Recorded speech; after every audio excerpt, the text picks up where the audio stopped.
আসসালামু আলাইকুম ওরহমতুল্লাহ। প্রিয় ষষ্ঠ শ্রেণীর শিক্ষার্থী বন্ধুরা, গত ভিডিও ক্লাসে আমরা মূলত তোমাদের লেসন 5টা শুরু করেছিলাম এবং অর্ধেকটা শেষ করেছিলাম। সো আজকে ভিডিও থেকে আমরা লেসন 5-এর বাকি অর্ধেকটা শেষ করব এবং এখানে দুইটা অ্যাক্টিভিটি রয়েছে, এগুলো খুবই ইম্পর্টেন্ট। সো চলো আমরা আমাদের মূল আলোচনা শুরু করে দিই। তবে ভিডিওটি শুরু করার আগে তোমাদের কাছে একটা ছোট্ট রিকোয়েস্ট থাকবে প্রতিবারের মতোই। যদি আমাদের এই চ্যানেলের কোনো ভিডিও তোমার কাছে কোনো রকমের হেল্পফুল মনে হয় তাহলে অবশ্যই আমাদের চ্যানেলটিকে সাবস্ক্রাইব করে দিবে। এবার চলো আমরা আমাদের মূল আলোচনা শুরু করে দিই।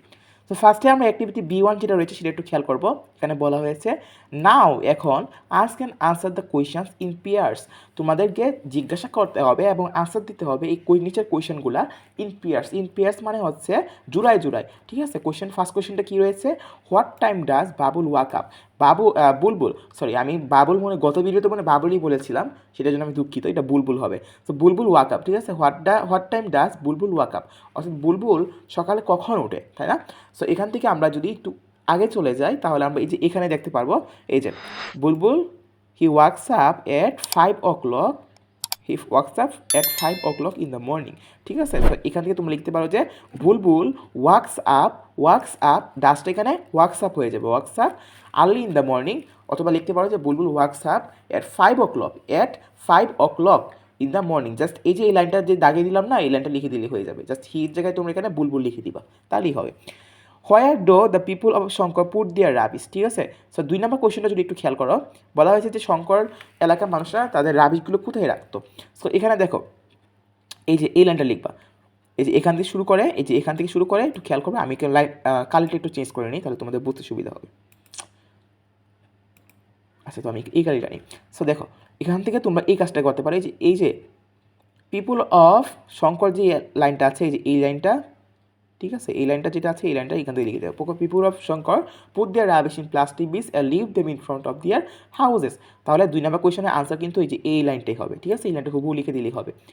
তারপর 3 নম্বর কোয়েশনটা খেয়াল করবা, what does Bulbul think that all jobs, why does Bulbul think that all jobs are important?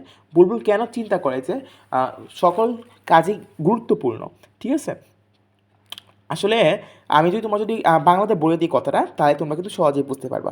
আমরা কিন্তু জানি যে কেউ যদি একজন কাজ বন্ধ রাখে তাহলে কিন্তু আমরা অনেক বড় সড়ো ধরনের ট্রবলে পড়ে যাব বা বিপদে পড়ে যাব। সেই কারণে কিন্তু বুলবুল মনে করে যে অল জবস আর ইম্পর্টেন্ট, ঠিক আছে। তোমরা এখানে লিখে দিতে পারো, আমি তোমাদের ইংলিশটা বলতেছি, তোমরা মনোযোগ দিয়ে শুনবা এবং খাতে নোট করে নিবা। ইংলিশটা হচ্ছে যে Bulbul think that all jobs are important because without any jobs we are fall in a we are fall in a great trouble, ঠিক আছে। we are fall in a great trouble, আমি এটা বানিয়ে বলে দিলাম, তুমি এটা লিখে নিতে পারো।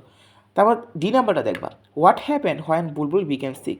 বুলবুল যখন অসুস্থ হয়ে গিয়েছিল তখন কী ঘটেছিল, দেখো এখানে খেয়াল করো।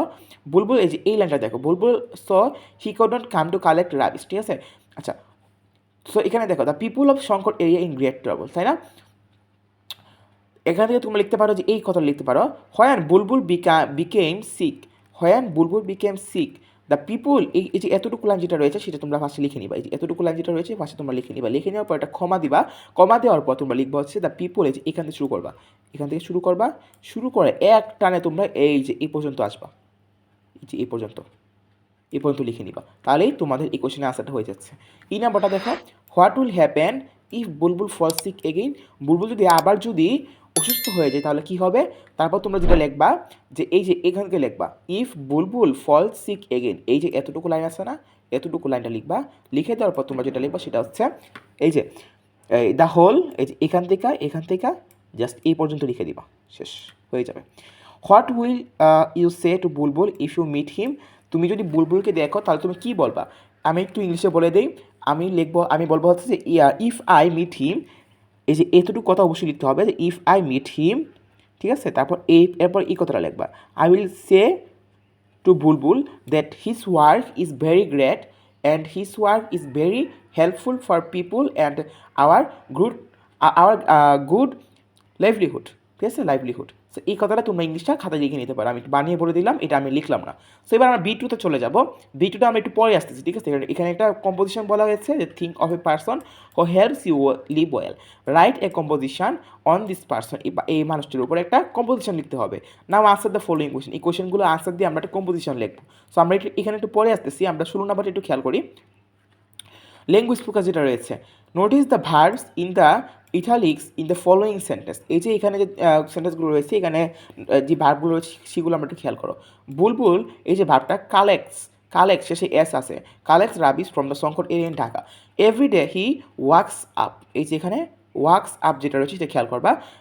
অ্যাট 5 o'clock অ্যান্ড ওয়াক্স হাঁটা, এটা একটু খেয়াল করবা। Along the streets of Shankar, we talk about, আমরা কথা বলি usual routines in simple present tense. যেগুলো রুটিন থাকে, রুটিন মাফিক কাজগুলোকে আমরা সিম্পল প্রেজেন্ট টেন্স হিসেবে কথা বলে থাকি, ঠিক আছে। সিম্পল প্রেজেন্ট টেন্স বা প্রেজেন্ট ইনডিফিনিট টেন্স, এই যে এখানে দিয়েছে তারা simple present tense. In simple present টেন্সে the verb takes an S অথবা ইএস, এস অর ইএস, মানে এই ভার্বগুলো কি টেক্স মানে নেয় এস বা ES if the subject is any one person is any one person, she etcetera. One person হতে হবে, একজন ব্যক্তি হলে সেটা আমরা কী করবো, ভার্বের সাথে এস বা এস যোগ করবো, এটাই হচ্ছে মূল কথা। তারপরে যদি ল্যাঙ্গুয়েজ ফোকাসটা একটু খেয়াল করো, notice the verbs in the following sentence in italics. The people in Shankar area became dirty, very upset. They got piles of rubbish, এখানে গটটা তোমরা খেয়াল রাখবা, got piles of rubbish waiting outside their houses. All the sentence here talk about, এই যে উপরের সেন্টেন্সগুলোতে যেগুলো আমরা কথা বলেছি অ্যাবাউট দ্য পাস্ট, অতীত সম্পর্কে, so they are in simple past sense, ঠিক আছে। সিম্পল পাস্ট টেন্স বা পাস্ট ইনডিফিনিট টেন্সে আমরা কথা বলেছি। In simple past tense the verb is always like in its past form, তাই না। গড, বিকেম, এগুলো কিন্তু পাস্ট ফর্ম হিসেবে ইউজ করা হয়েছে। তারপর B3তে একটু খেয়াল করবা, underline all the verbs in text on Bulbul, ঠিক আছে। Write down the past form of the verb in the present tense. এই যে আমরা যে এই যে বুলবুলের যে প্যারাগ্রাফটা পড়েছিলাম বা টেক্সটটা পড়েছিলাম, সেখান থেকে তোমরা সবগুলো ভার্ব বের করো এবং সবগুলো ভার্বে তোমরা পাস্ট ফর্ম এবং প্রেজেন্ট যে পাস্ট ফর্মগুলো রয়েছে সেগুলো আমরা প্রেজেন্ট টেন্সে লিখবো। Also right down the present form of the verb in the past tense. যেগুলো পাস্ট টেন্সে আছে ভার্বগুলো সেগুলো আমরা প্রেজেন্ট টেন্সে লিখবো, আর যেগুলো প্রেজেন্ট টেন্সে আছে সেগুলো আমরা পাস্ট টেন্সে লিখবো, ঠিক আছে। সো এই কাজটা তোমাদের উপর ছেড়ে দিলাম, তোমরা আশা করি করতে পারবা। সো আমি যে অ্যাক্টিভিটি যেটা বাদ দিয়েছিলাম বিটা, সেটা B2 যেটা ছিল সেটা আমি একটু তোমাদেরকে দেখায় দিই একটু, ঠিক আছে। একটু দেখায় দিই, তাহলে তোমাদের বুঝতে সুবিধা হবে। সো দেখো, আমাদেরকে বলা হয়েছিল a person who helps me live well, এটা নিয়ে একটা কম্পোজিশন লেখার জন্য।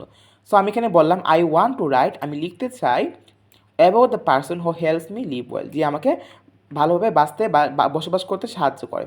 Hour home maid Reena, she is a kind and hard working person one who takes care of many household chores, ঠিক আছে।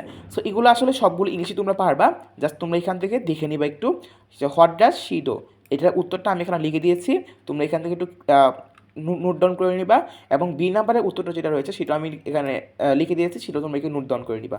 এবং C নাম্বারটা তোমরা একটু নোট ডাউন করে নিবা, D নাম্বার কোয়েশ্চেনটা তোমরা নোট ডাউন করে নিবা, E নাম্বার কোয়েশ্চেনটা তোমরা নোট ডাউন করে নিবা, ঠিক আছে। আর যদি কোনো শব্দের অর্থ তোমাদের জানা না থাকে, বুঝতে অসুবিধা হয়, আমাকে অবশ্যই তোমরা কমেন্টে জিজ্ঞাসা করতে পারো, আমি তোমাদেরকে চেষ্টা করবো সেগুলো একটু বলে দেওয়ার জন্য। এরপর F নাম্বার কোশ্চেনটাও কিন্তু তোমরা এখান থেকে দেখে নিতে পারবা। এই কোশ্চেনগুলো যে আমি উত্তরগুলো দিয়েছি, তোমরা যদি এই কোশ্চেনের প্রশ্নগুলো তুলে দিয়ে তোমরা যদি সবগুলোকে একসাথে লিখে ফেলো, তাহলে কিন্তু এটা একটা কম্পোজিশন হয়ে যাচ্ছে, ঠিক আছে। তারা বলেছিল যে এখানে ওই প্রশ্নের উত্তরগুলো দিয়ে আমাদের কম্পোজিশন লেখার জন্য। তো তোমরা প্রশ্নের উত্তরগুলো তোমরা যদি একটু ব্যবহার করো, তাহলে তোমরা কম্পোজিশনগুলো অনেক সহজেই লিখতে পারবা, ঠিক আছে। এই যে দেখো, তারা বলেছিল যে এই কোশ্চেনগুলো উত্তর করার মাধ্যমে আমরা কম্পোজিশন লিখতে হবে, তাই না। সো এই কম্পোজিশনগুলো তোমরা চাইলে আশা করি লিখতে পারবা, আশা করি তোমরা লিখতে পারবা। কারণ এতক্ষণ আমরা যে বক করলাম, তোমরা যদি আসলে নাই লিখতে পারো তাহলে বুঝতে হবে তোমরা আসলে কিছুই বুঝতে পারো না, ঠিক আছে। সো আজকের মতো ভিডিও আমরা এখানে শেষ করবো, দেখা হবে নেক্সট ভিডিওতে। ততক্ষণ সবাই ভালো থাকবা, সুস্থ থাকবা, আল্লাহ হাফেজ।